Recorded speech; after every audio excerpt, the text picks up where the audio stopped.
ವೈದ್ಯಕರು ಪೂರ ನಮ್ಮ ದೇಶದಲ್ಲಿ ಆಮೇಲೆ ಬೇರೆ ವಿದೇಶದಿಂದ ಎಲ್ಲ ಬಂದು ಸೇರಿರೋದು ಏನು ಚರ್ಚೆ ಮಾಡಲಿಕ್ಕೆ ಅಂದರೆ ನಮ್ಮ ಭಾರತ ಏನಿದೆ ಸಾಕಷ್ಟು ಆ್ಯಂಟಿ ಮೈಕ್ರೋಬಿಯಲ್ ರೆಸಿಸ್ಟೆನ್ಸ್ ಅಂದರೆ ನಾವು ಸಾಮಾನ್ಯವಾದಂಥ ಒಂದು ಆ್ಯಂಟಿಬಯೋಟಿಕ್ಸ್ ಉಪಯೋಗಿಸಿದ್ರೂ ಅದಕ್ಕೆ ಪೇಷಂಟ್ಗೆ ಸೂಕ್ತವಾದಂಥ ಒಂದು ರೆಸ್ಪಾನ್ಸು ಬರ್ದಿರೋಂಥ ಒಂದು ಸಿಚುವೇಶನ್ ಆಗಿದೆ.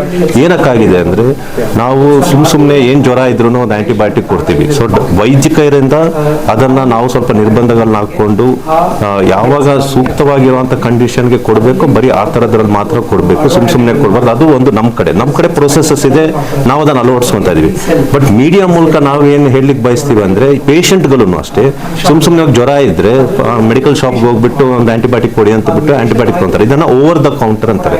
ಸೊ ಈ ಸರ್ಕಾರ ಇದೆಲ್ಲ ಗಮನದಲ್ಲಿ ಇಟ್ಕೊಂಡು 2017 ಈವನ್ ಈಗಲೂ ಒಂದು ಬ್ಲೂ ಪ್ರಿಂಟ್ ಅಂತ ಹಾಕೊಂಡಿದ್ದಾರೆ, out patient prescription in India. ಅಂದ್ರೆ ಸುಮ್ಮನೆ ಫಾರ್ಮಸಿ ಶಾಪ್ಗೆ ಹೋಗ್ಬಿಟ್ಟು ಆಂಟಿಬಯೋಟಿಕ್ಸ್ ನ ಡಿಸ್ಪೆನ್ಸ್ ಮಾಡಬಾರ್ದು, ಓವರ್ ದ ಕೌಂಟರ್ ಆಂಟಿಬಯೋಟಿಕ್.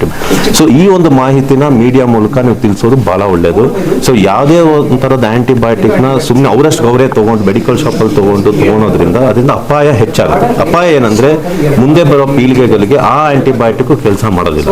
ಇದು ನಾವು ICU ಅಲ್ಲಿ ಪ್ರತ್ಯೇಕವಾಗಿ ನೋಡ್ತಾ ಇದೀವಿ. ನಾವು ಸಾಮಾನ್ಯವಾಗಿ ಕೊಡುವಂತ ಆಂಟಿಬಯೋಟಿಕ್ ಗುಣ ಆಗೋದನ್ನ ರೆಸಿಸ್ಟೆನ್ಸ್ ಅಂತ ಬೆಳ್ಕೊಂತೀವಿ. ಈ ಕ್ರಿಮಿಗಳು ಏನಿರುತ್ತೆ ಬಹಳ ಬುದ್ಧಿವಂತ, ಸೊ ಅದು ಮ್ಯೂಟೇಷನ್ಸ್ ಅಂತ ಆಗ್ಬಿಟ್ಟು ಸಾಮಾನ್ಯವಾಗಿ ರೆಸ್ಪಾನ್ಸ್ ಆಗೋದಿಲ್ಲ, ಯಾಕಂದ್ರೆ ಜೆನೆಟಿಕ್ ಮ್ಯೂಟೇಷನ್ಸ್ ಅಂತ ಆಗುತ್ತೆ. ಸೊ ಅವಾಗ ನಾವು ಹೈಯರ್ ಆಂಟಿಬಯೋಟಿಕ್ಸ್ ಕೊಡಬೇಕು. ಸೊ ಈ ಹೈಯರ್ ಆಂಟಿಬಯೋಟಿಕ್ಸ್ ಸಾಕಷ್ಟು ಇಲ್ಲ ಮುಂದಕ್ಕೆ. ಸೊ ಇದರಿಂದ ದುರ್ಮರಣಗಳು ಹೆಚ್ಚಾಗ್ತಾ ಇದೆ. ಈಗ third leading cause of death ಇದೆ, ಅಂದ್ರೆ 7 lakhs ಡೆತ್ ಆಗ್ತಾ ಇದೆ worldwide. 2050 this will be the leading cause. Like ಈಗ cancer maximum number of deaths. 2050 this resistance ಅಂದ್ರೆ ಇನ್ಫೆಕ್ಷನ್ ಬಂದ್ರೆ ನಮ್ಗೇನೋ ಒಂದು ಟ್ರೀಟ್ಮೆಂಟ್ ಅನ್ನೋದು ಇರಲ್ಲ, ಆಂಟಿಬಯೋಟಿಕ್ಸ್ ಇರೋದೇ ಇಲ್ಲ. ಅಂಡ್ ಯಾವುದು ಹೊಸ ಆಂಟಿಬಯೋಟಿಕ್ಸ್ ಹೆಚ್ಚಾಗಿ ಬರ್ತಾ ಇಲ್ಲ, ಯಾಕಂದ್ರೆ ಸಾಕಷ್ಟು ರಿಸರ್ಚ್ ಆಗಬೇಕಾಗತ್ತೆ. ಆಲ್ಮೋಸ್ಟ್ ಒಂದು 5 ರಿಂದ 10 ವರ್ಷ ಆಗುತ್ತೆ ಹೊಸ ಆಂಟಿಬಯೋಟಿಕ್ ಬರೋಕ್ಕೆ. ಸೊ ನಮ್ಮಲ್ಲಿ ಹೊಸ ಆಂಟಿಬಯೋಟಿಕ್ಗಳು ಹೆಚ್ಚಾಗಿಲ್ಲ. ಸೊ ಹಾಗಾಗಿ ಮುಂದಕ್ಕೆ ಬಹಳ ಇದರಿಂದ ನಮಗೆ ತೊಂದರೆ ಆಗುತ್ತೆ.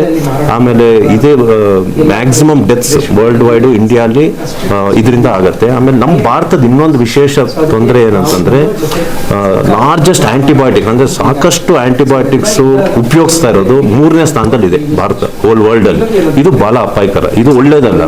ಏನಕ್ಕೆ ಉಪಯೋಗಿಸ್ತಾ ಇದ್ದಾರೆ ಅಂದ್ರೆ ಇದಕ್ಕೆ ಪ್ರೋಟೋಕಾಲ್ಸ್ ಅಂತ ಸರ್ಕಾರ ಮಾಡಿದೆ. ಆ ಪ್ರೋಟೋಕಾಲ್ಸ್ ನಾವು ಸ್ಟ್ರಿಕ್ಟ್ ಆಗಿ ಅಳವಡಿಸ್ಕೊಬೇಕು. ಅಲ್ಲಿ ಯಾರು ಸುಮ್ಮನೆ ಆಂಟಿಬಯೋಟಿಕ್ಸ್ ಉಪಯೋಗಿಸ್ತಾ ಇರ್ತಾರೋ ಅದನ್ನ ನಾವೆಲ್ಲ ಒಂದು ಡೇಟಾ ತರ ಇಟ್ಕೊಂಡು ಅದನ್ನ ಶೇರ್ ಮಾಡಬೇಕು. ಇದನ್ನ ನಿಲ್ಲಿಸಲಿಕ್ಕೆ ಸಾಕಷ್ಟು ಕ್ರಮಗಳು ತಗೋಬೇಕು ಸರ್. ಸೊ ಈ ಒಂದು ಮಾಧ್ಯಮದ ಮೂಲಕ ನೀವು ಪಬ್ಲಿಕ್ಗೆ ತಿಳಿಸಬೇಕು. ಆಂಟಿಬಯೋಟಿಕ್ಸ್ ಯಾವುದೇ ತಗೊಂಡ್ರು ಅದು ಡಾಕ್ಟರ್ ಪ್ರಿಸ್ಕ್ರಿಪ್ಷನ್ ಅಂದ್ರೆ ಸೂಕ್ತವಾಗಿರುವಂತ ತಗೊಬೇಕು. ಸುಮ್ಮನೆ ಅವರಷ್ಟು ಅವರೇ ಹೋಗಿ ಮೆಡಿಕಲ್ ಶಾಪ್ ಅಲ್ಲಿ ಆಂಟಿಬಯೋಟಿಕ್ಸ್ ತಗೊಳೋದನ್ನು ನಿಲ್ಲಿಸಬೇಕು. ಇದಕ್ಕೆ ಗವರ್ಮೆಂಟ್ ಈಗ ಒಂದು ರೂಲ್ ತಂದಿದೆ. ಸೊ ಅದನ್ನ ಸ್ಟ್ರಿಕ್ಟ್ ಆಗಿ ಅಳವಡಿಸ್ಕೊಂಡ್ರೆ ಬಹಳ ಒಳ್ಳೆಯದು ಸರ್ ಮುಂದಕ್ಕೆ. Back in this earth, but these small bacteria and fungi are there for billions of years in this earth, and they are actually the rulers. We are foreigners to this earth, and what is happening, we are infiltrating into their areas. So with more and more infiltration, what is happening, these bacteria and fungi, they are becoming angry and they are attacking us.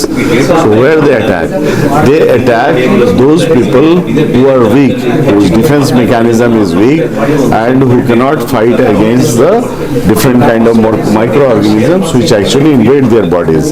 So it happens mainly in intensive care units where mostly the body becomes weak because of multi-organ problems. So whenever a patient comes to ICU, he may be having lung problem, liver problem, heart problem, or maybe having kidney problem. So all these problems leads to a weak immune system of the body, and that point of time what happens, these bacteria they attack the whole body in a different manner and they try to kill the patient. And what happens that we have to use some good antibiotics to save the life of the patients, and unless until we have very good antibiotics we won't be able to save the life of those patients. So what is happening currently, that these bugs which are actually invading the weak immune system of any patients, they eat those antibiotics and they become resistant to those antibiotics, and usually those antibiotics they don't work, and that is our problem. So day by day, with the passage of time, we are limited with the number of antibiotics. We have very limited number of antibiotics, and what is happening with more and more use of these antibiotics, these antimicrobial organisms, they are becoming resistant. So they develop resistance. Once they develop resistance, and again if you take the antibiotic, it will not work and the patient will die. And that is why it is a big concern today. As I said, almost 12 to 15 lakh people die every year because of antimicrobial resistance. And this data is going to increase.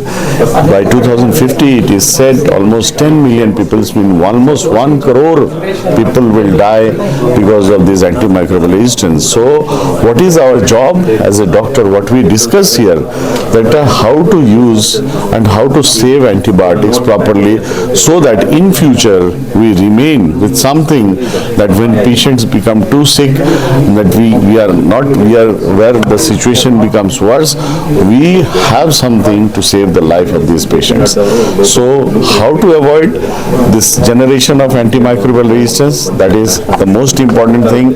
And for that we discussed although that there are what are the processes how we can control this resistance mechanisms which is created by bacteria. Okay, thank you. Thank you.